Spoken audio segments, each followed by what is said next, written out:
if your man cannot lead himself, do not let him lead you. If your man cannot lead himself, do not let him lead you. And I'm not just talking about marriage. I'm talking about your baby daddies too. If he cannot lead himself, what makes you think he can lead a son or a daughter? We have to be more careful about who we're choosing to build this life with. And what I mean by a man being able to lead himself, is he distracted by everything? Does he have no focus? Does he have no mission? Is he not committed to anything? If he's not committed to anything in his life, what makes you think he can commit to you? Or commit to children? If he's not committed to some type of vision, some type of mission, some type of goal, something, if he has nothing that he wants out of this life, if he's not going nowhere, then he's not going to take you nowhere. Y'all going to be stuck in the same place, miserable together. If he has no type of discipline, if he eats whatever he wants, does whatever he wants, doesn't clean up after himself, doesn't have any type of togetherness about him, if he's just all over the place, how do you think he's going to act when it comes to you? How do you expect him to get it together for you if he can't get it together for himself?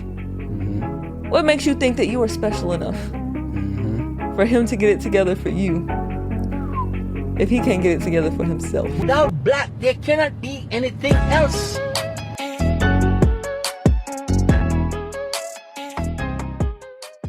And we back with another episode of the Black and Abundant Podcast, episode number 31. Round of applause. Shout out to the consistency, man. That's huge. Y'all, I am your host, Jamal Jackson. No, I'm sorry. Let me run it back. We are your hosts, but I'm introducing myself. I'm Jamal Jackson, aka J-Sco. Follow me on IG at J-Sco Capital. And I have the honor and privilege of introducing to you guys my beautiful goddess, my fiance, the love of my life, Nia, aka Nia Love. What's good? Shout it. What's up, baby? You looking all goddessy over there. I know. Man. I was feeling very goddess energy today. Had to put on the white. You know, we had to match. Yeah. Hey, so, I'm rocking with the matching vibe. Well, complimenting vibes. Complimenting. He doesn't like to match. He likes to compliment. Yeah, I ain't with the matching, bro. I still got some growing to do. Yeah. I mean, we haven't reached that level. We'll reach there when we like in our 40s, you know, our cookout era. And we got on the little matching t-shirts. Yeah. That's going to be a vibe. But gotcha. All right, so we here. I look forward to these moments to, you know, do podcasts, man. We get a lot of good feedback. It's going up right now. It is. Man. I'm so excited. Wow. And I'm going to start posting on the TikTok. Yeah. And I'm going to get into this later, but we have a social media manager. Shout out to Sarah. Shouts out to them. She lives in the Philippines, however, so she cannot post on TikTok for us because then the location will be in the Philippines. So if y'all know a workaround for that, let us know. Yeah, for sure. But so I have to manually post it, but I'm not used to posting. I haven't posted in like a very long time. So yeah, I'm going to go ahead and put us on TikTok because I just have a feeling Black and Abundant gonna blow on TikTok. Yeah, people got to know about Black and Abundant. Yeah. For sure. So, all right, let's dive into this thing. What's on your mind? Where we going? What we doing? Okay, so you guys know every week I have to give background as to how we pick the topic by telling a story. So, this week, the topic is leadership. And I never know what we talking about. I never know. So, I'm like, all right, you got it. This what we talking about? All right, cool. Right. I'm here. Let's go. Right. So I at least tell you beforehand. God, don't be acting like I just don't say nothing beforehand. It's not like we just plan it. You know what I'm saying? No, we really don't. I just say, hey, babe, I think we should talk about this. Like something will happen, like a situation, we'll have a conversation or something, and I'll be like, oh, that'd be a good podcast topic. So the podcast topic is going to be da-da-da-da-da-da. And then, you know, we expand as we're here. Yeah. But yeah. Anyway, so podcast topic this week is leadership. And I want to talk about leadership in a bunch of different forms. So from a leading a team perspective, being entrepreneurs, having employees type perspective. And this can apply to if you have a job, if you're leading a team, if you're looking to be promoted into a leadership role, Or if you're in school, I know I had a lot of leadership roles when I was in school, or you're in an organization or whatever. Just how do you lead people? How do you build relationships with people? But also from the side of leading a family as well. And I wanted to, last week we got into femininity and the woman's role in a relationship, but I also want to talk about the man's role when it comes to leading a family in a relationship. So I'm excited to hear what you have to say about that, baby. So where do you want to start? You want to start teams and like relationships or family? Kamari, where we starting, bro? And shouts out to my brother Kamari behind the camera. Yo. Yeah. I say we start off with teams and relationships. Okay. Cool. Awesome. So, going into the story of how this conversation started. So, if you guys did not know, we have, Jamal doesn't like when I call them employees. I don't know what he wants me to call them though. Family. Look, for the camera, right here. Sarah, Lori. Middle. No. Oh, wait, All right, now it's this all right. one. Sarah, Lori, look, y'all ain't employees, y'all family. You feel me? But we just pay y'all. You know? Don't get it twisted. Y'all family. All right, cool. Right. So, Sarah and Lori, they have been a part of the they've been a part of the Nia and Jamal team since December. They're coming up on their 6 months this week. Wow. It's so exciting. I think they started Christmas Day. Yep. They started on Christmas Day. That's crazy. But yeah, so they're coming up on that 6 month mark, and they have been an absolute joy to be a part of the team. Shouts out to them. They do all of the editing. Like, all we do is sit and record the podcast, and then we send it over to them. They create the timestamps, the clips that you see on Instagram. Like, they are the ones that make those, put all the captions, write out the captions in the description. Like, they do post all of that for Black and Abundant and for JSCO Capital. So they are the brains behind everything, and they help everything run so smoothly. They're absolutely amazing. We are so, so grateful for them. Yeah. So they both live in the Philippines.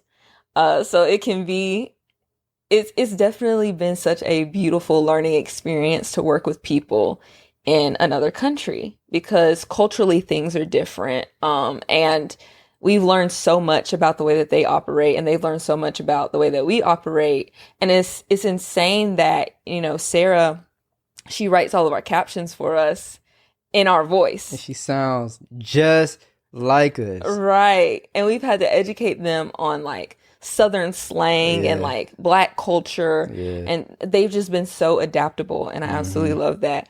But imagine the level of leadership that we have to have, and how we've had to grow as leaders because they're culturally different or in a different country. And I also want to say that when we hired them, there was nobody like them. I want to give them their flowers, because when it comes to Sarah, hiring her as a social media manager, one, she was the only person I interviewed. Because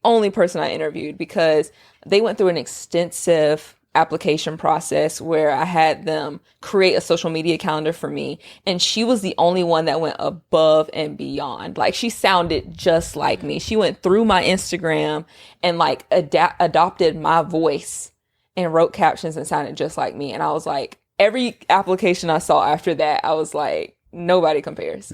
So I had to hire her. And then with Lori actually had a little amount of experience in comparison to all the other applicants. We had way more video editor applicants than we did social media managers. So I had a bunch of interviews for that one. However, I could tell just something about Lori and her energy and the way that she was just committed to our vision. And that's why I chose her. She's absolutely, and she is, like, she's definitely shown up and shown out for that. So we love you guys. Thank you, Sarah and Lori. Okay, let me get off my horse. So the point that I was making was, we had a conversation with them a few days ago, and we talked about this. You guys know the situation that we're in when it comes to finances and building JSCO Capital and building our empire together. We are just in a very pivotal place in our lives right now and in business right now. And so we have to be very selective and very careful of how we manage our money and how we spend it. So we were having a conversation with them, and they've been like, we've been paying them consistently for 6 months. Even when we were at, our lowest times, we paid them before we paid bills. Like, they were super important to us, and we did not want to ruin that relationship. We want them to stick around for the long haul. But we had a conversation with them, and we were saying, y'all, things are about to get crazy right now. So just be patient with us when it comes to getting paid. Like, you will get paid, but it may not be when you expect it to be. But be patient with us, and we promise you. And we've been telling them, like, from the jump, if y'all stick around, y'all gonna blow up just like us. Like, we gonna take care of you. They are going to be the most well-paid social media managers and video editors in the Philippines. Like, when we get the money, so do they. Because they've been with us through the grassroots stage. When they got hired on, they did not know that they would be in the role that they play right now. Like, we had a marketing business, and we hired them for the marketing business. But when we dissolved that in March, we said, hey, we just love you guys. Would you like to be, the social media manager and video editor just for us and our brand, for JSCO Capital, for Black and Abundant, and just keep it like that? And you'll just work with us, nobody else. And they ride or dies. They said, sure. And when we had this conversation with them the other day about how, finances may be a little all over the place for a little while, I was shocked with their response. Like, I was open and honest with them. I was like, if you need to work, if you need to get a second job, or if you need to do something else, if you need to pull back, like, if you want to leave, we understand. But just know we're going to have you. If you choose to stay, we have your back regardless. And both of them said that they're in it for the long run. Let me ask you, right? If your job today said, I'm not paying you. If your job said, hey, your paycheck gonna be a couple weeks late, what would you do? Would you stay? Hell nah. How many people would actually stay at their job if their boss came to them and said, hey, finances aren't doing that well right now, but you will get paid, just not when you expect to? You know what? I'll take that back. Maybe. Depends on the job. It depends on the job. But every job that I've worked, yeah, I would have left. I don't rock with y'all like that for real. I'm just here for the check. Especially, right. Exactly. So how many leaders do you have in your life that you ride that hard with, that even if money's not involved, you still rock with them? Right. Even when your family's on the line, because they have families too. Mm-hmm. They have families too. They have bills too. Mm-hmm. But they still believe in us and believe in our vision and believe in our mission so much that they're willing to ride through the turbulence with us. Mm-hmm. That's beautiful. It's very beautiful. And the moment I saw that they were all in with us and committed, and not saying they wasn't committed before, but that moment when we had the communication and they told us, like, no, we rocking with y'all, like, through the ups and downs, through whatever, that right there officially solidified in my mind, like, we gotta go 1,000 times harder. Like, everything that we do, like, they added on to our why. You feel me? Like, everything that we do is to make sure, like, they taken care of. Cause you don't have too many people in your life that's gonna be ride or die or rock with you like that. Right. Why not give your all of everything that you do, because to make sure that they're taken care of? Like, that's a no brainer. I'm like, okay, bet. Like, no more. I'm not saying we're not playing around now, but like, oh, it's about to be turned up to 1,000 now. Right. Like, that really, like, just moved me, bro. So shouts out to y'all. Like, We love you, Sarah. we love y'all. We love y'all. For real. So, Jamal, my question to you leading into the topic is, what about us and what about our leadership do you think makes them want to rock with us, makes them want to stay with us? What have we done?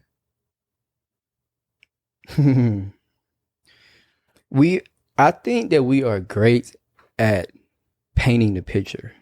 Okay. Number one, painting the picture of like where we're going, the vision that we have, but also behind that, actively showing up and doing the work to go towards that place. But also they see that we are nice people, genuine people, and we genuinely care about them and their well-being. Mm-hmm. It's just not like work. Yeah. You know, it's like they see that we care about relationships, like outside of the business and stuff like that. Like they know that we value them as human beings, as people. Mm-hmm. And I feel like all of that plays into that, because at the end of the day, you know, like people want to feel loved and understood, and like that they have place to, like, who they are and what they do is valued. Mm-hmm. We do a great job of continuously reminding, like, yo, y'all are dope, y'all are valued. Mm-hmm. You know, finding that healthy balance of communicating that, but also, you know, adding the work aspect of that as well. Because they know they're not comfortable. Yeah. Well, they know that like they just can't get comfortable in their position, what they're doing. They're overly exceeding our expectation. Right. And it's like, and when I see that, I'm like, damn, like I gotta step my game up even more. Yeah. You know, but that's how it should be. But it falls back to just everything that I said, you know. So that's what I think. What do you think? I was gonna say, to add on to what you were saying, that I feel like we built trust. We put building trust with them first That's from the beginning. Yeah. Like we prioritize building trust with them from the moment that we hired them. Mm-hmm. So we had a mentor that was teaching us about like managing virtual assistants, VAs. And like there was this app thing where they have to clock in. You can check, like you get a notification if their mouse doesn't move for 30 minutes or whatever. Like it's very micromanaging, which I can understand when you have employees that live across the country, on the other side of the world, actually. Then it maybe in those situations, especially if you have a lot of them, you need to manage them to make sure that your money's not being wasted and your time's not being wasted. So I understand that, definitely. But I was very particular in how I chose them throughout the application and the interview process. And I knew from the jump, I just had a feeling that I would be able to trust them. So I didn't start off with distrust. I started off with trust. And I said, we clocked in for a while, but after like a few weeks, I was like, y'all ain't got to clock in. I could save my money. I don't need the app. I don't need to monitor you. I don't need to see if your mouse is moving. I don't need to see what your screen is doing. I trust you. And I think like that gave them that comfort of, okay, I don't have to do things the way that they want me to do with them. I can do them in a way that makes more sense to me. And also, they don't necessarily have a specific time that they have to work. Like we used to have morning calls at 8 a.m. every day. Well, okay. 8 a.m. for them, 6 p.m. for us. So we used to have morning calls with them every day at 8 a.m. their time. But we've basically got to a point where it's like, we don't need to check in with y'all all the time. You can work however much you need to, however little you need to. We trust you 100%. Just do whatever you feel like is best, whatever needs to get done. Whatever we've discussed, as long as you get it done, we don't care when. Do your thing. But also, we took the time out to build that relationship with them. And I said this earlier, like we've learned so much about their culture and their lives. I'd be all up in their business, you know, but it's from a place of like love and genuine building a friendship with them. So I believe that as a leader, you have to be understanding that they're human. Like the people that you're working with are human. They're going to have down days. They're going to have sick days. Anytime they're sick, I'll be like, go. Don't work. Anytime they want off, leave. Don't work. I'm not tripping because I know that the work that they do is so valuable and I trust them 100% to get it done. And they also have proved themselves repeatedly, consistently over and over that like they exceed our expectations. They do great quality work. You know what I'm saying? Like, Kamari. they do great quality work. So like if we decide to want to tell them like take the day off or whatever, do what you want to do. Not like do what you want to do, but like, hey, if you sick, take the day off or you want to take a break, like cool. It's because they proved to themselves that they, and we built that trust that we can do that with them. And going back to the whole essence of time, we invested a great deal of time of building that bridge together and that relationship on the front end. You know, and that's in a leadership role, you have to do that when it comes to people, because think about it. Well, what your dreams and goals and what you have for yourself, where you're going, you can't do it alone. You got to have a team, right? Like that's the next level of leadership, understanding that you got to have people to buy into your vision, voluntarily, basically. Yeah, Right.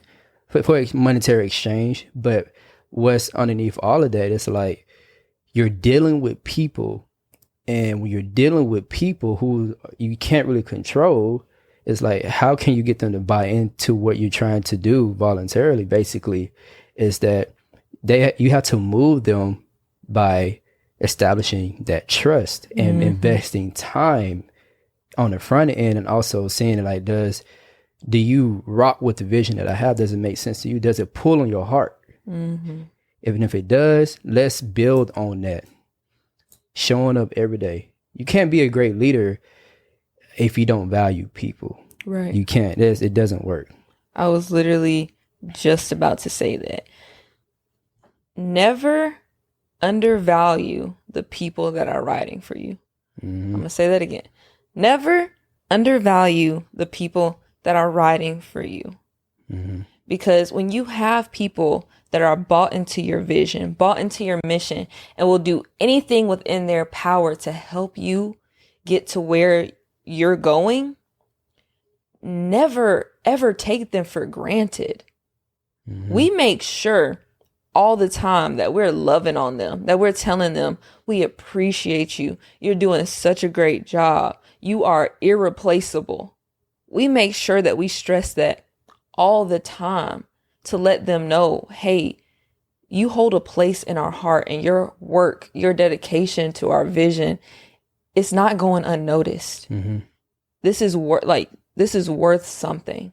This is very valuable to us, and we love and appreciate you. If you start to get a big head and you lose that humility, because I will give them their flowers any day. We're not responsible for all the stuff that you see. That's all them. But if we start to get a big head and we start to think like we just hot stuff now, like you're replaceable, we can hire somebody else. Imagine what that's going to do to the morale. They'll leave us in a heartbeat. And it's rare. I don't think y'all understand how rare it is to get people that will ride or die for you and your mission. It's extremely rare. People are very selfish these days. People are very selfish these days. So when you have somebody that's bought into you like that, you better hold on to them. You better tell them and remind them how much they mean to you, because you'll lose them. And I believe that that's what it takes to be a great leader. You have to value every single individual on your team, because if not, you will lose that team just as fast. Facts. Yeah. Yeah. That was good. I don't have nothing else to add on to that. Okay. I wanted to bring up, so I've talked about this a multitude of times, that we met in a network marketing business. And we both had teams at some point. I had a team of 5 at one point. I was like this close to Eagle. Was it Eagle? Oh my gosh, the PTSD. But anyway, I had a team of 5, and like 6 was like Eagle was like a huge milestone. And as soon as I got that 5, it's like I was on fire when it came to like getting people on my team. It's like that 5, they all came at once. And I was getting like so much praise from like my upline. I'm trying to remember all this lingo. Getting so much praise from my upline. I was getting to talk on calls and like talk to my cross line and the other teams. Like I was like hot stuff for a minute. And it's like as soon as that fire built up and my head blew up and I started becoming a terrible leader, it fizzled right back out. And I ended up quitting because everybody on my team, except for one person, left. But and you also had a big team. Were you Eagle at some point? Mm-hmm. You were? Yep. Oh. But yeah, so I wanted to get into, because I felt like you were a good leader. Your team loved you. It's like your team didn't leave until you left. You were an amazing leader. I was the first one to make the decision to leave, and once I left, everybody left. Yeah. Yeah. Except for one person. Yeah. Always that one person. Anyway. However, I want to talk about the mistakes that I made as a leader, but I also want to talk about how you overly served your team. And this is how I fell in love with Jamal. When I saw how much of a servant leader he was when it came to his team, I was like, he ain't going nowhere.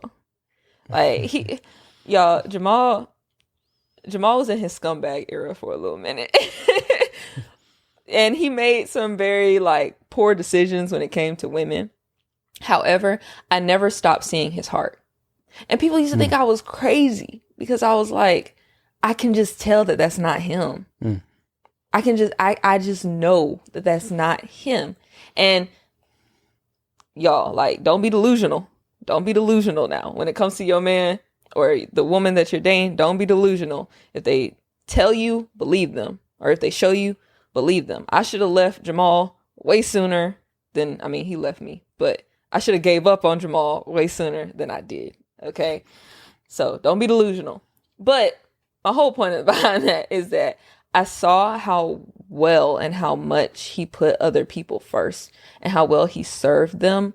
That was such like at the forefront of his mind. Like that was his spirit. That was who he was. And that's the type of man that you want in your life. So before we go there, the mistakes that I made as a leader is that I feel like I always used to down talk my team.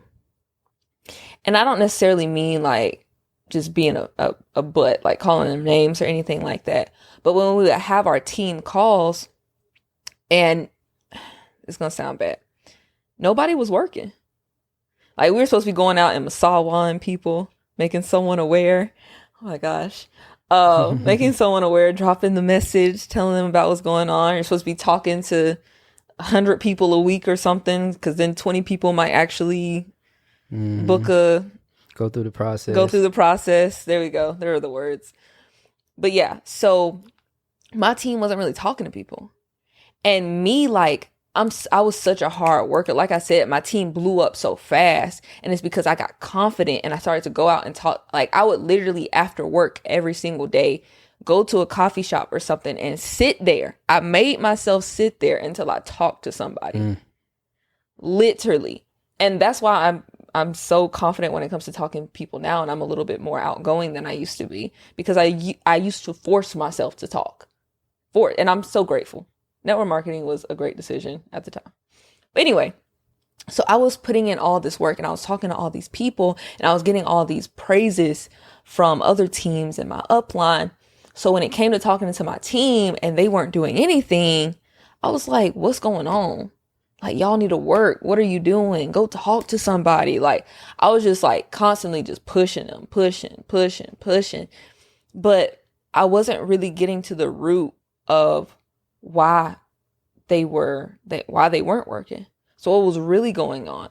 What were you really going through? What is the hesitation? What's holding you back? I was just more so like a drill sergeant. And nobody wants a drill sergeant of a leader. Nobody. It makes the morale. You can tell that the team morale was just down. And no matter how much I tried to pick it up later on, it was too late. Like they had already, if I didn't believe in them, how were they ever going to believe in themselves? And that's where I made a mistake when it came to my team. However, Team Jackson, over there, they were literally like, they were lit all the time. So Jamal, talk about Team Jackson and what were you doing over there? Man, wow.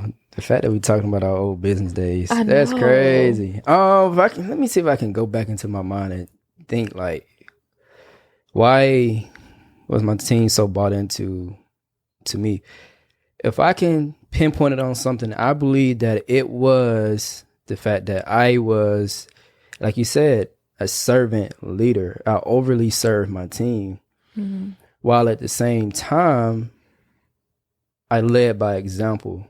I was continuously leading by example.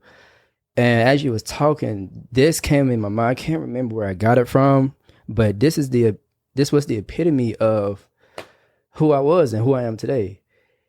I never thought or think of myself less. Wait, I never thought less of myself. I just thought of myself less. That makes sense? Run that back. Say that again. Say that again. And that's what everything that I do. I never think less of myself. Is that right? Yes. I never think less of myself, but I always think of myself less. Yes. Okay. That's beautiful. Yeah, it came in my mind. I'm trying to get it right. That's beautiful. So when it comes to leadership, when you assume the position of leader, what you're saying is, I understand that I have the whole thing of being selfish is off the table. Yeah. Off the table. Boom. And I accepted that. And I also understood the cheat code is, if you want to get the things that you want, you got to help people get the things that they want. That's the cheat code. And how do you do that? You have to overly serve people, help people get what they want. You're going to always be taken care of. You're going to get what you want. The path may be a little different, whatever, but I honestly, I peeped that a long time ago, and I just stood on it. That was like my principle. That was like my foundation. I continually worked on that, and my team saw that. I never like pressured them like, you're doing this wrong, yada yada. I understand. Look, you're a human being. You came into this. You have a dream. You have a desire. You have a goal. We always talked about that. Like, what you want? Hey, this is what I'm doing. You see what I'm going? All right, cool. I understand that I'm here. Like, this is just where I'm at in my journey. You're right here. And your goal is to get up here. But what's blocking you from down here to get up here is your belief in self. You don't believe in yourself enough to do the work. Yeah. That's all it is. So I spent a great deal of time investing into my team, just getting them to believe in themselves. And I can, a lot of times I'm like, yeah, you can do it. Yeah. Praise them. Like, if they did something small, wow, awesome, great. Yeah. I knew you can do it. And people need that reinforcement. It's not saying like they were like children, whatever, but like sometimes people are like kids. Yeah. People need that reinforcement because they're not getting it elsewhere. People need positive reinforcement. Yeah. And the more that you tell a person that, I can do this, and I made it clear through my example, like, this is what I'm doing. It's really not that hard. It's just you're getting in your own way because these stories that you tell in your mind gets in the way of your greatness. Yeah. But the only way to change that, you're going to have to take some action. Even if it's just a small little actionable step thing, such as, save a little money, budget. You said hey to somebody? Wow, I knew you can do it. Yeah. When I tell them that, then in their mind, they take that in. And it's like, you know what? Wow, I can. Let me go a little bit further. Yeah. And each step, it was just like the same thing. I just kept being an example, what I wanted to see. That's beautiful. And then over a while, people feel indebted to you.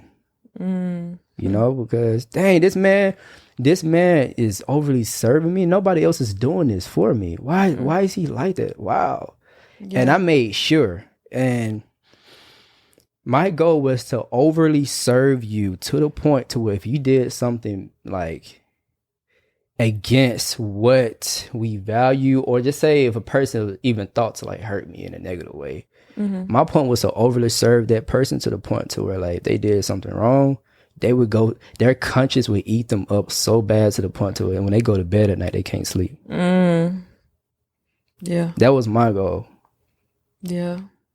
Like, so yeah, that's pretty much it for real. That's beautiful. That's beautiful, babe. So, taking that, I want to go into the man's role of a family in the family. Okay. So, you are the head. And last week, if you did not tune into the episode last week, then you should. Because what Jamal was just talking about belief, and instilling the belief into your team, and the relationships that you have. Like, we talked about how to instill that belief within yourself last week. So, such a great episode. We were just listening to it. It's amazing. Go listen. Yeah. Sure. However, what I was getting into was last week we also talked about how as a woman, we lead from the back. So as a woman, it's my job to just make sure that the energy of the home is in the right place for his vision, his mission to flourish. So I want to talk about your role as a man of the family, and what do you feel like you have to do as the man of the household to make sure that we are in the best predicament? That's a great question. That's a heavy question. It is a heavy question. What do you do, baby? I mean, you know, I tell you, beautiful. You know, I try to eat healthy, work out, and make sure bills are paid, and then like you sleep good at night. You know, rub your booty. You know, when you need it, and make sure you got gas in the car, so you go do what you got to do, stuff like that. That's about it for real. As long as you're doing those things, y'all good. Really bad? Nah. I'm just kidding. I'm kidding. I accept responsibility to the fullest. And what I mean by accepting responsibility is like, the moment you decide to take on the leadership role and being the man of the house, like everything rises and falls on you. So I'm every single day, like I understand it's my decision. Every decision I make is not about me. And I've dissolved my ability to be selfish. You have. Yeah, the whole thing about being selfish is off the table, and I feel like that's what separates a male and a man. Is his ability to assume responsibility and understand that with everything that you do, you have to be mindful of the moves that you make and the decisions that you make, because one decision can not only influence you in a positive, negative way, but it's also going to influence in a negative, positive way in your house. Yeah. It starts from the top and it trickles down. Like, there are no days off when it comes to this stuff. Like, you are always watching.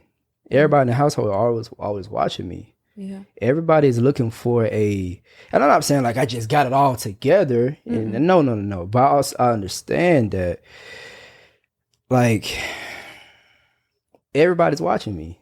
And my goal is progressively striving towards greatness, what greatness is to me. And I want that for everybody else. And I see that, and I feel like I do a great job of telling people, like, this is what you can have. You can have this. But you gotta decide your way to that.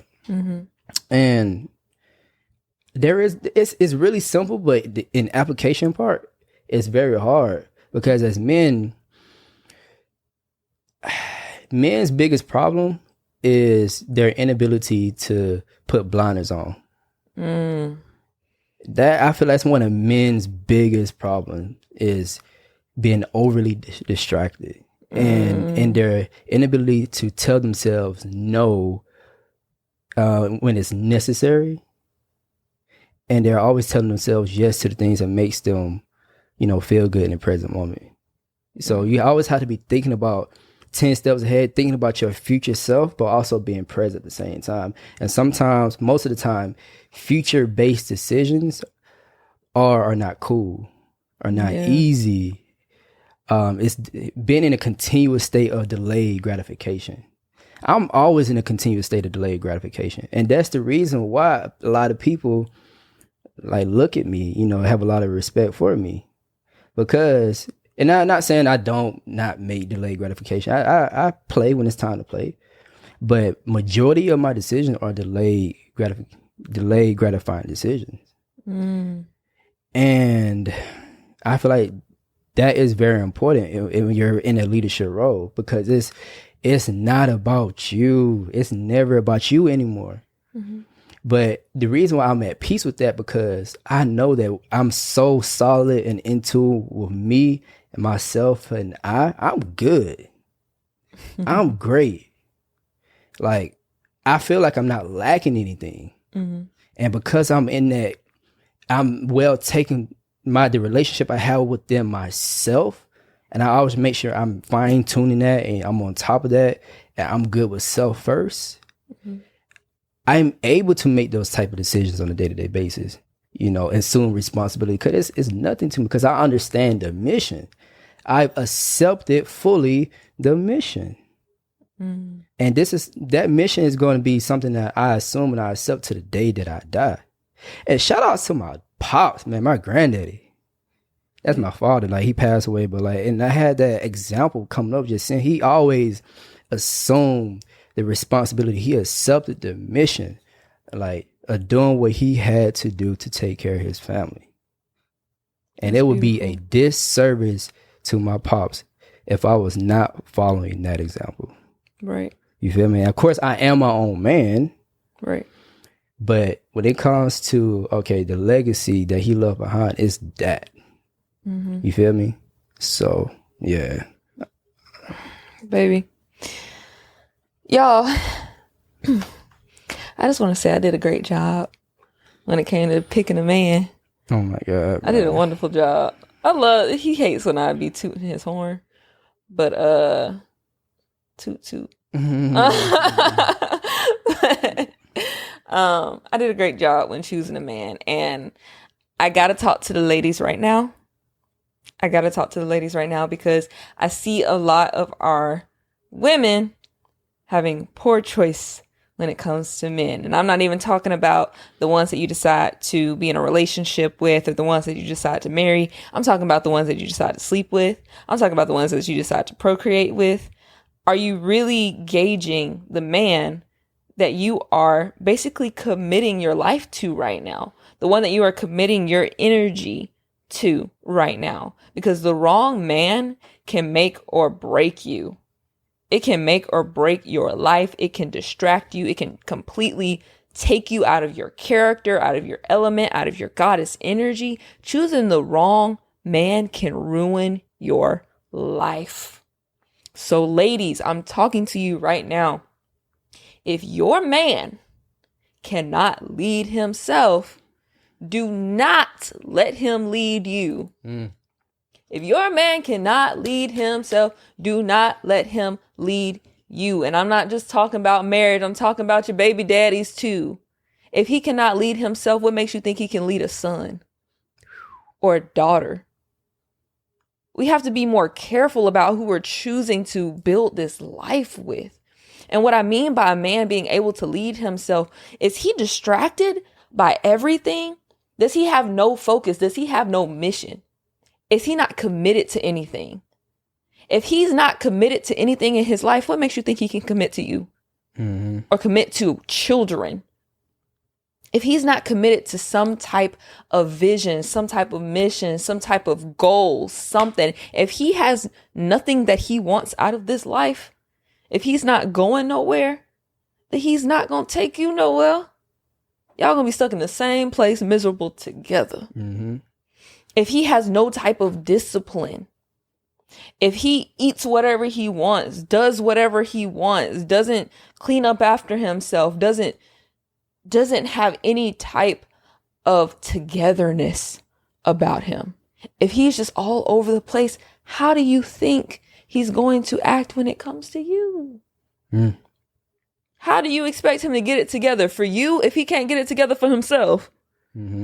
What makes you think that you are special enough for him to get it together for you if he can't get it together for himself? So and that may hurt. That may hurt because I know a couple of you out there like looking at your man like, dang, I done messed up. Yeah. But it's for real.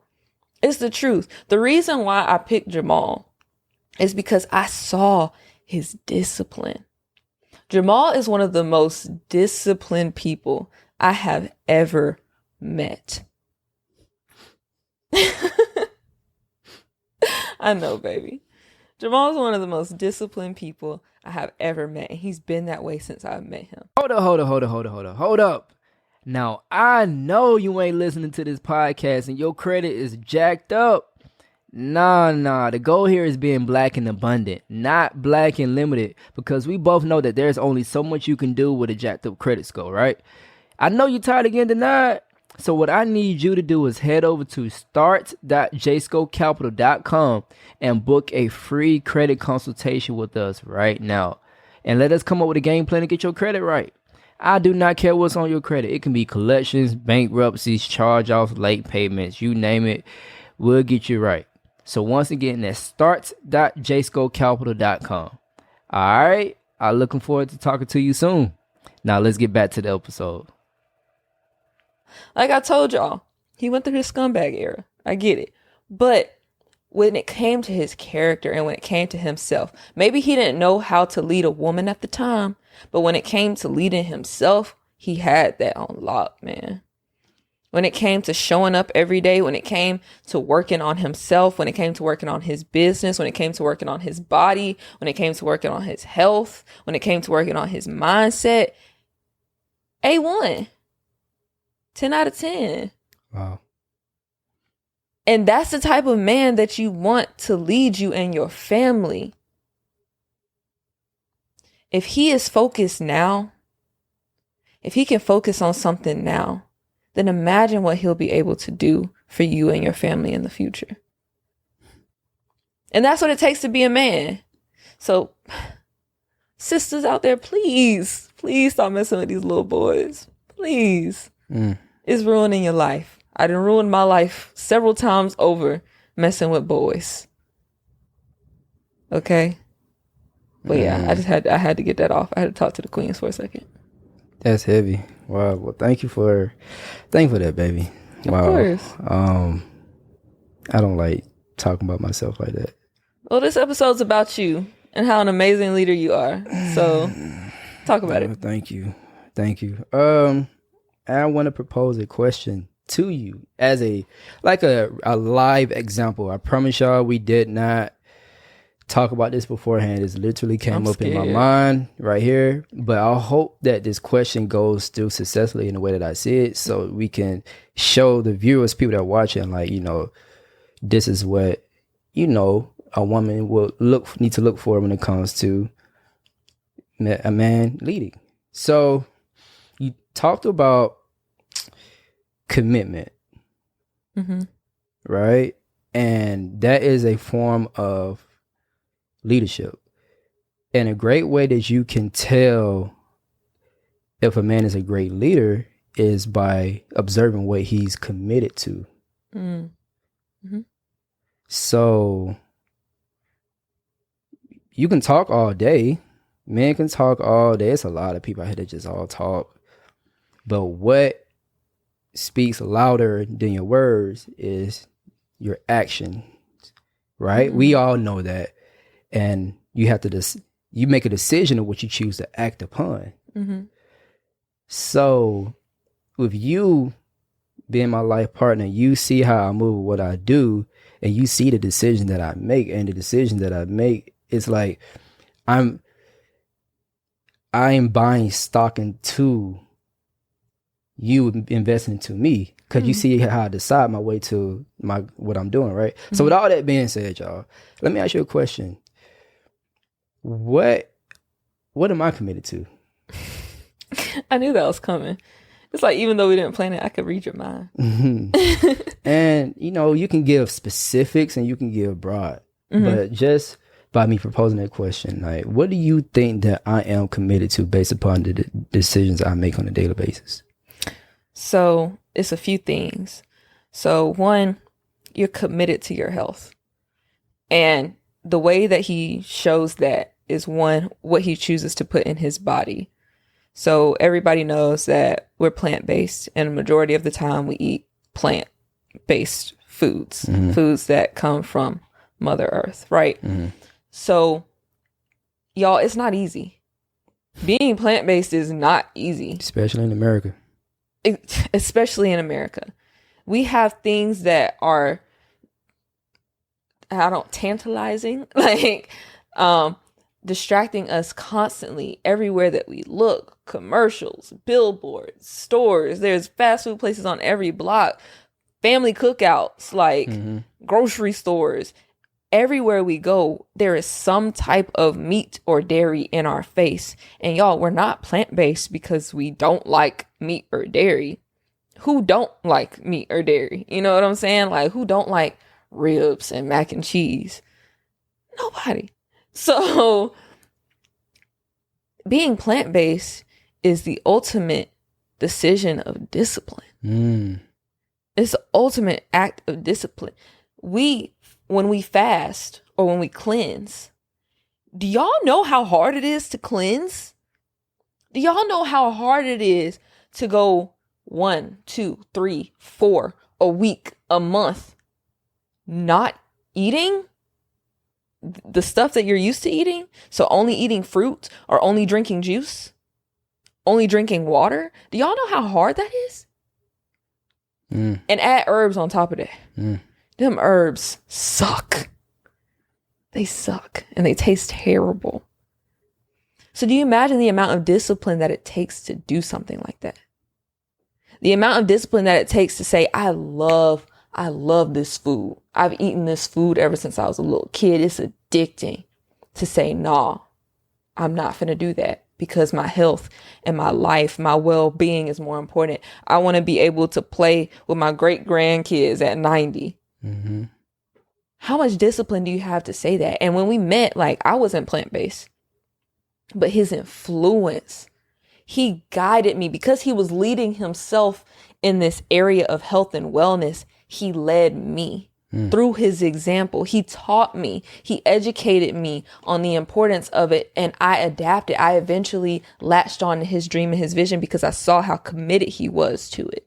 And I knew that if I was going to have this wonderful man in my life, I was going to have to be committed to the things that he's committed to as well. So that's why I say it's so important to make sure that you follow a man that's committed to something that you can get behind, because you have to get behind that if y'all are going to succeed as a partnership, as a relationship. Well, on top of that, this man, he's committed to the gym. Ever since I met him, he was a little bit more swole when we met. That was when you was on that bad vegan stuff. Yeah. But he was a little bit more swole when we met. But this man has always been committed to like working out and taking care of his body. He was the first man that I've dated with a 6-pack. It's rare. It is rare to find men that actually have a 6-pack. That sounds so bad, but it's the truth. A lot of men out here don't take care of their bodies and don't take care of themselves. Women too. It's hard out here to find a woman that doesn't have a gut. It's just the truth. It's the truth. So he's committed to his health and wellness, but also he's committed to his dream. And his dream includes a bunch of different things. It includes not only having wealth and generational wealth for a family, and that's not tied to money because he doesn't love money. He loves freedom. And we recognize that in this world, in this society, we have to have money in order to gain our freedom. What does freedom look like? Being able to go to our children's football games, to dance recitals, going on field trips, being present, taking the first 3-4 years of our child's lives where they're not in school and having both of their parents home. Being able to be raised by both of their parents. That's rare. That's extremely rare. But I can tell through his decisions, he fights for that all the time. Having a happy, successful relationship, that's something he's committed to. Mm-hmm. And that's another big one. Before you go into a marriage or go into a partnership with somebody, y'all need to both be committed to the vision of that happy, healthy family. And how I know is because every time we fight, or argue, we always bring it back. We always bring it back to, babe, we want the same thing. Mm-hmm. Babe, we want the same thing at the end of the day. We want to be on the same team. We want to have a happy, healthy relationship. And because we're both committed to that, because we both value that, that's always going to be at the forefront of our decisions. Even if our decisions don't look the same at the moment, even if we're arguing about how to go about getting to that place, we're both going in the same direction. We both have the same goal. Mm-hmm. So that's what I mean by, like, I just hyped you up all the way, baby. But that's what I mean by having a man that's committed to something. Because he's committed to all of these things, it shines on me. Because I've committed to him and everything that he's committed to, I've gotten my health together. I've gotten my body together. I'm more focused on the mission. Y'all, as a woman, I don't know about y'all, but I'm super feminine energy, like 100%. If you could pick someone who's like most of the time in their feminine energy, it's me. And feminine energy is very like flighty, very carefree, very go with the flow. Like I've said this before, like water. We just kind of adapt to whatever container we're put in. So I'm very like, when I'm on my own, when I was in my single season, I was very much so like, oh, I'll do whatever I want. I'm here. I'm there. I'm floating. If it makes me happy, I'm doing it. If it doesn't, I'm not. Like, it was just very, I was just very like, and there's nothing wrong with that. There's seasons for that. Being that way helped me figure out myself and what I really wanted out of life. So I'm grateful for that. However, when you have a man in your life, it snaps that into place. Like it takes all of that beautiful feminine energy and it focuses it on something so it can be used to elevate our family. So having him in my life and having him committed to the things that he's committed to helped me commit. Because as a woman, I didn't want to commit to nothing. And it's not that I wasn't really committed to anything, but I was just very go with the flow with everything. But now I'm more intentional. Seeing you being intentional about things made me be intentional about things. But yeah, I'm gonna stop there. Wow. Damn. Okay. That's what's up. And I hope that everything that she said, that, you know, that y'all just pulled something, took something from that.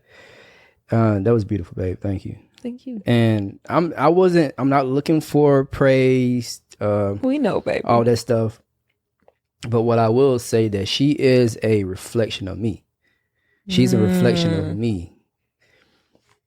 And prior to us getting deep into our relationship, I've defined what I wanted. Talk about it.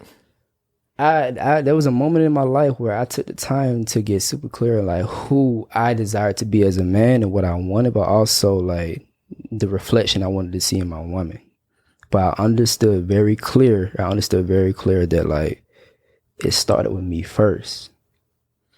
You know, so I say all that to say everything she's saying is not no brag or boast. Now I'm not looking for that, but what I'm saying, everything she's saying is that's who I decided who I am.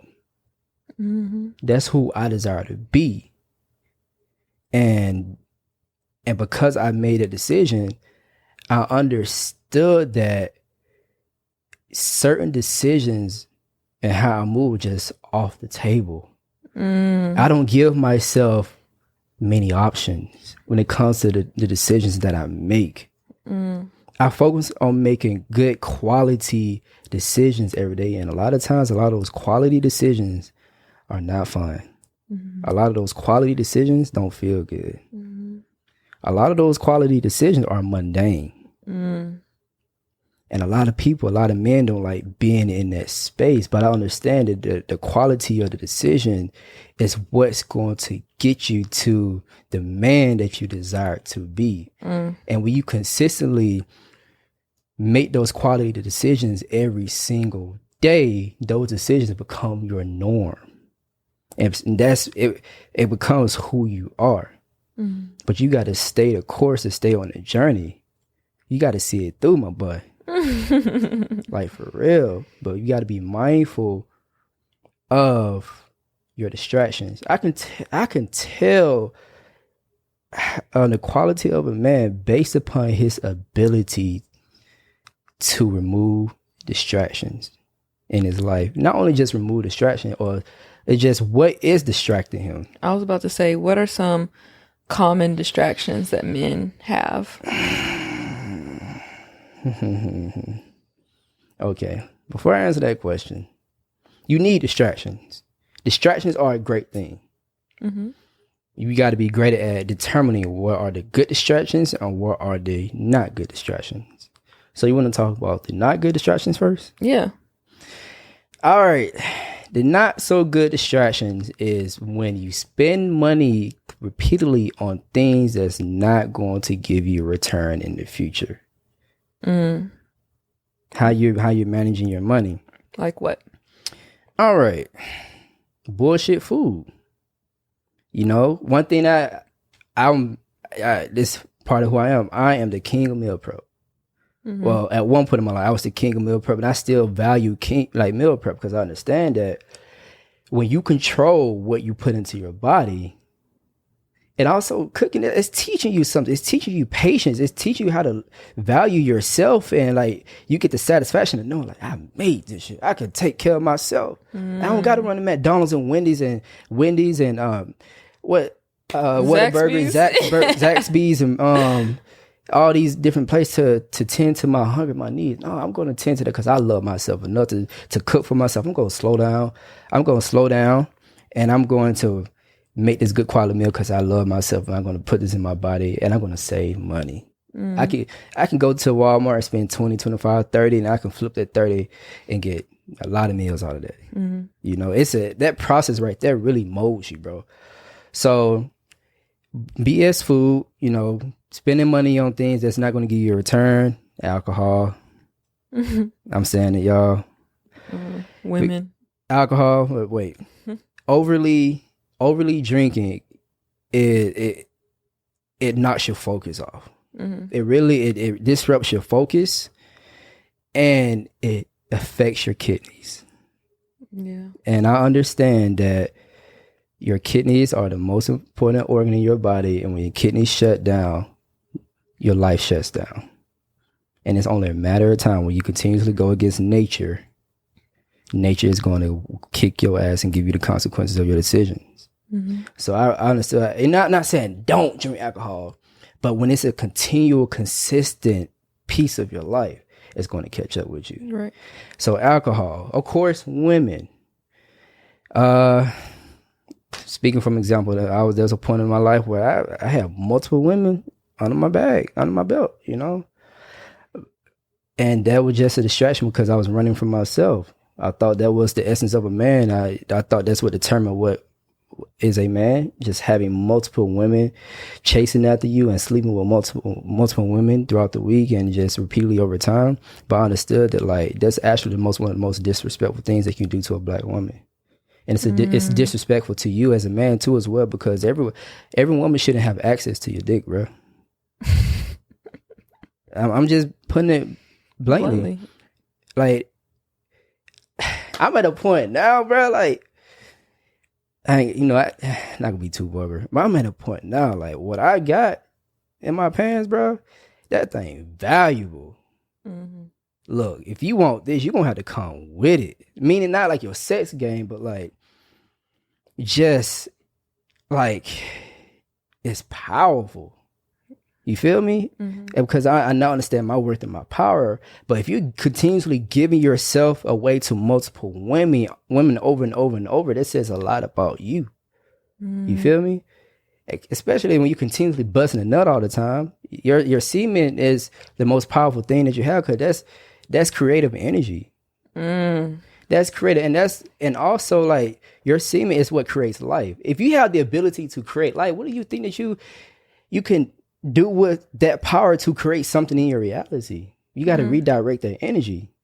You don't really truly know who you are, but if you can just discipline yourself and buckle down and hold that semen in, bro, and use that to get your life right, get yourself together, tap in with yourself, build some love within yourself, and stop giving away to women that ain't got no direction, that just want to take because they're not dealing with their insecurities and traumas, and they look towards sex for escape mechanism to distract us from our reality. And I use women as a way to escape from my reality because I wasn't happy with myself. So women multiple women is a negative distraction, because think about it. Every time that you make the decision to entertain a woman, you're taking eyes off of self and your mission and your vision and your goal and where you're going. So if you're going to if you're going to take eyes off yourself, you better make it count. You better make it count, bro. Because if you don't, you're wasting your time, your energy, and your money. So I peeped that a long time ago, because think about it. Every day that goes by, you don't get these days back. Yeah. So I understand that the quality of my decision must count. Yeah. Because every time we lay our head down on that pillow at night, we're flipping that page over in our book of life. And then we're getting one page closer to the end of the book. Did you make today count? And the way you can determine if you made today count is by the quality of the decision that you made. So stuff like that, man. Just drop bars and like nonchalantly brushes it off. What else? So those are like negative. Yeah, negative things. I was also gonna say weed. Just being honest, or like any type of like, I don't call weed a drug, but anything that you're overindulging in. Like, there's moderation to everything, right? And you have to be real with yourself. Is this adding to my life, or is this taken away from my life right now? And I want to say, from a negative aspect, that we use it as a escape mechanism. You know, it can be used in a way to distract you and not have you focus. But also, if you use it properly, it can help you. Well, I am for weed, because I understand like the health modalities of it. But what I am against when it comes to weed is you putting fire by smoking weed.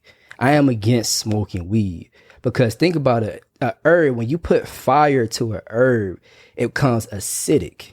And when you put acidic things into your body, what do you think is going to happen to your body? Deteriorate over Exactly time. Right. And like, do you really think that smoke is supposed to be going into your lungs? It is not. Boom. So stuff like that, man. Eat it. So either eat it, consume it in a different form, like it as a tea, stuff like that. But yeah, edibles. Yeah, edibles, stuff like that. What else? You said, okay, so going into positive distractions. I want to also say this, that I feel like the definition of distraction is negative, because if you are being distracted by something, that means you're focusing on something else to take your attention away from what you need to be focused on. Yep. So I don't want to necessarily call it a distraction, because I don't think that there are such thing as positive distractions. But what should men be occupying their time with? What should men be focused on?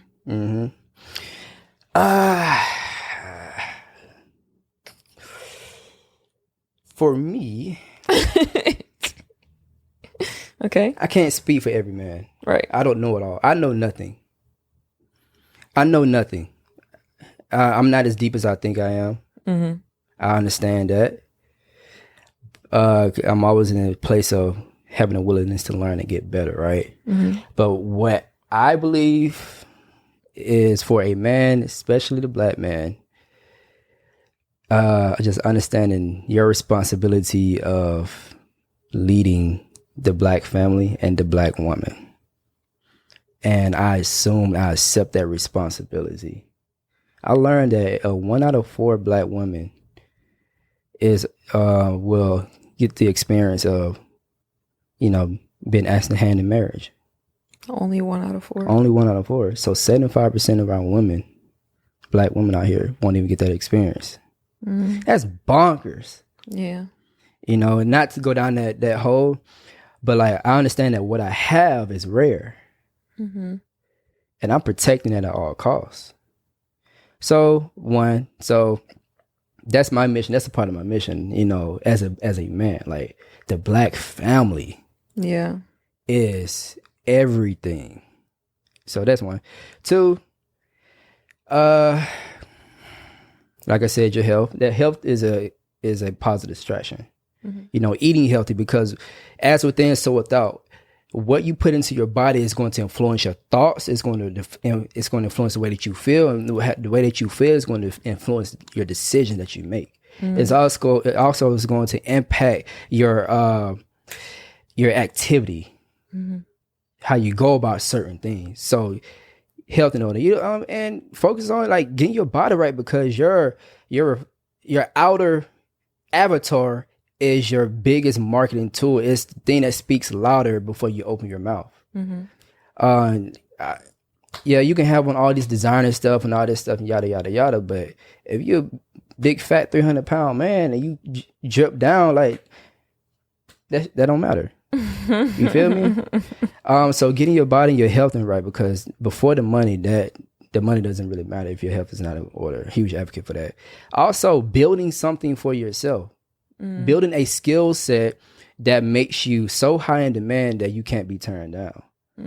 You feel me? Like whatever that skill set that is to you, and going on a journey of being the best in your field when it comes to that. Because when you have a skill set that's in demand, you will always be in demand. You won't have to worry about not making money. Yeah. You feel me? So that's a positive.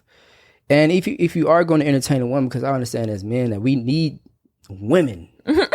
We need women, but you have to know what you want for yourself first. And know what you want for yourself first is you been in this, going on a journey with dating yourself and loving yourself first and getting clarity over your life.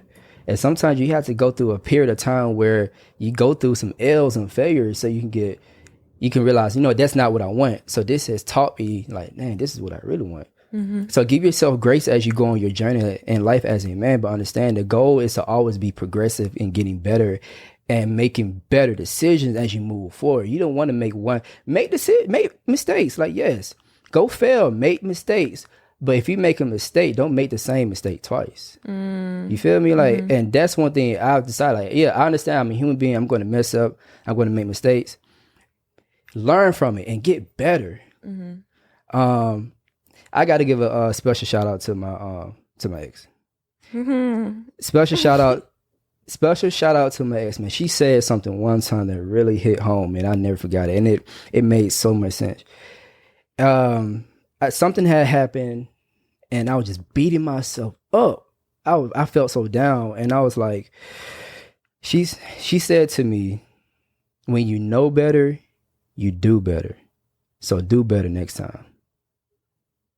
And that really hit hard, like really hit home for me. So going forward, like, you may not know better right now. And when you fail at something, you know better. Like, you don't want to experience that. So now you know better. So now that you know better, it's your responsibility to do better next time going forward. So as men, make that your mission to always be doing better at where you're at in life and what makes sense to you. You feel me? And I feel like we can keep going on and on with that. So yeah, it's a whole list of things for real. Right. Yeah. Okay. Well, we getting a signal from the cameraman that it's time to start wrapping the thing up. It's time to start wrapping the thing up. So, there was something that I wanted to say. Oh, here we go. One more. Here's the most important. One of the most important. A positive distraction is understanding that you are the asset. The man, bro, you are the asset, bro. And the biggest investment that you can ever make is into you. So when you get your health right, you investing into you. When you show up to the gym every day, that you invest into you. Read every day. There should not be a day that doesn't go by when you're not learning new information. Reading, that's a healthy distraction. Going to seminars, conferences, taking risks, for a better future. Those are healthy distractions. Surrounding yourself with people that's at the next level, that when you talk to them, they intimidate and kind of scare you a little bit. Not scare but like just their energy, and like they're at that next level. You should always be in that state all the time. Remember, like, you are the asset. So those are the healthy distractions. I want to make sure I say that. Like, don't lose that. That's important. So yeah. Right. I just want to make this last statement. And men, you might, somebody gonna drag me for it because I'm used to getting dragged. The point that I want to make is, men, as the leader, as the head of the family, which is what this whole podcast was about, right? As the leader, as the head of the family, you have to recognize that however your woman treats you, however your woman behaves, however she acts towards you, is simply a reflection of what you're doing to her. You are the leader. At the end of the day, you are the leader. And by default, that means that the woman has to follow your lead.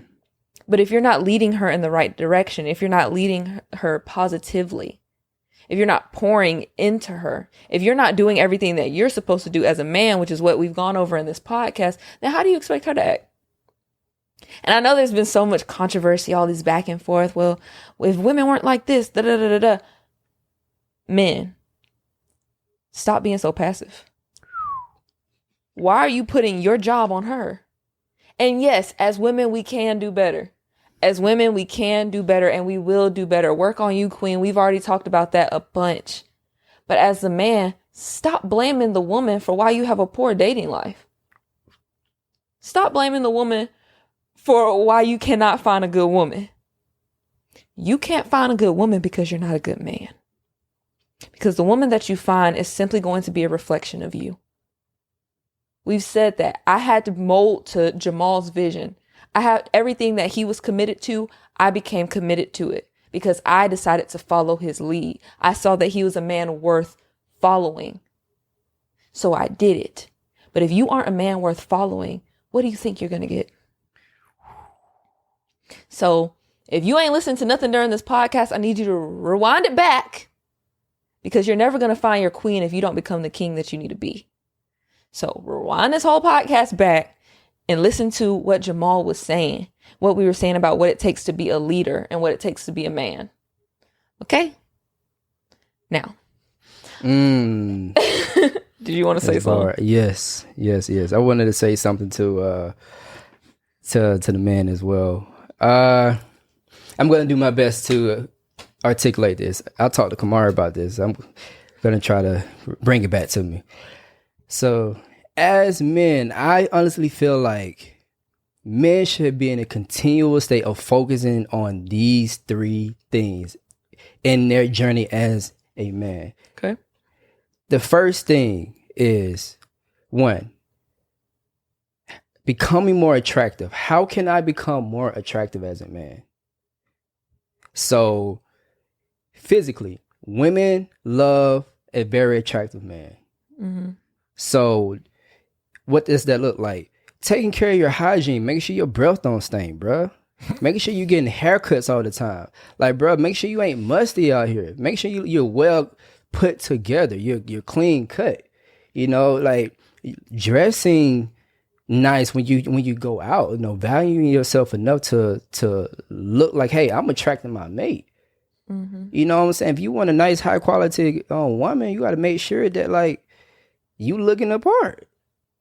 Man, your outer reflection speaks louder than your words. First impression is the best impression. Mm-hmm. So how can I become more attractive? Number two, how can I become more impressive? Mm. People love impressive people. People love when, okay, you watch something and make you go like dang, that's different. Like, dang, like, wow, he does that too? Mm-hmm. Like, wow, oh, he on that? Like, always strive to be more impressive, because that was make you unique. That was make you stand out. Mm-hmm. You feel me? And the third thing is, how can I become dominant in my space? basically whatever skill that I'm hunkering down on, how can I be the best at that? Mm-hmm. So you need to pick a skill and master that skill and become the best in that space, because as a man, you need to be in a position to where you cannot be turned down because you are the best at what you do. And when you have that part of who you are as a man, you have nothing to worry about. You're going to always be in demand. And those are 3 things that I'm continuously focusing on as a man.